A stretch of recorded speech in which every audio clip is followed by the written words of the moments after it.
How you doing? It's Dana Hanson. I have a daily word from Psalm 90. So I'm going to read from Psalm 90 right now. Hear us, shepherd of Israel, you who lead Joseph like a flock, you who sit enthroned between the cherubim. Shine forth before Ephraim, Benjamin, and Manasseh. Awaken your might. Come and save us. Restore us, O God. Make your face shine on us that we may be saved. So, what is this place where God sits enthroned between the cherubim? Well, you can see it behind me. That's a facsimile of the Ark of the Covenant. And the Ark was originally the place that God had instructed the people of Israel to construct, to make this Ark. And in the Ark, they put the stone tablets of the Ten Commandments. And it's a chest that has poles on it so it could be transported and can go wherever they go.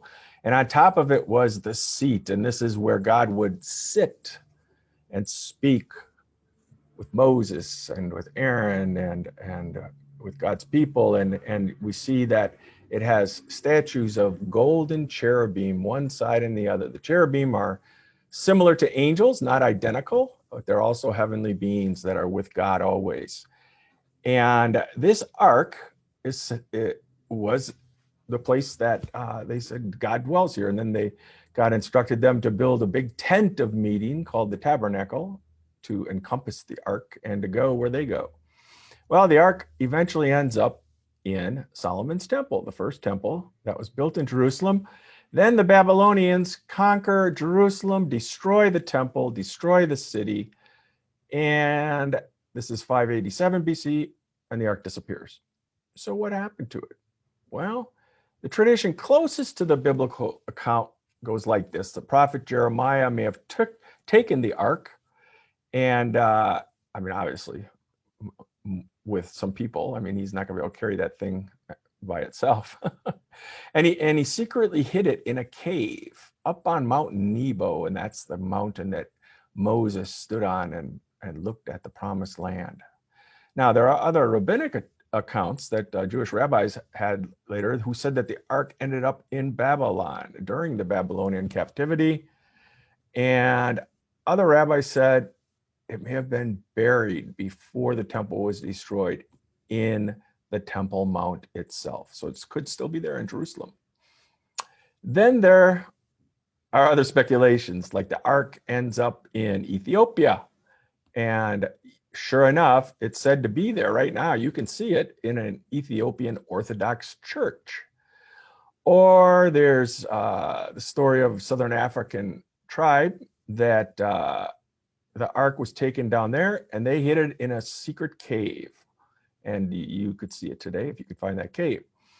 Or even that during one of the Crusades, the Knights Templar went in and they found the ark, on the Temple Mount, and they took it back to Chartres Cathedral in France. You're probably most familiar with the Hollywood version where the ark is found by Indiana Jones and ends up in a government warehouse. Now, I'm most fascinated when I think of the ark by another image of the ark itself. Jesus has been buried in the tomb on Good Friday, and now it's Sunday morning. And Peter and John, Mary Magdalene goes, she sees that the tomb is open. And then Peter and John, she tells them, and then they run back and they look in and they find the grave cloths, but that's it. But then Mary Magdalene looks in after them. And here's what John chapter 20 says. Now Mary stood outside the tomb crying.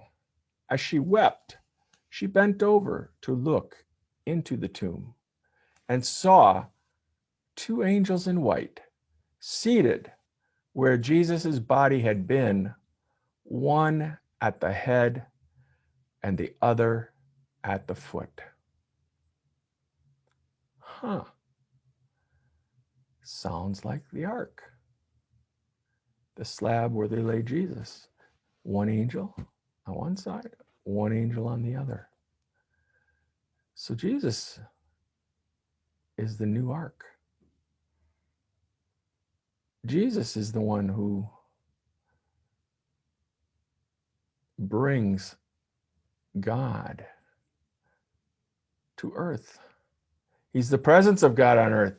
And if the ark is where God moves with his people, Jesus becomes the presence of God on earth in his life here, and he becomes the new ark. Through his resurrection, he's on the move always and everywhere. Now, if Jesus is the new ark,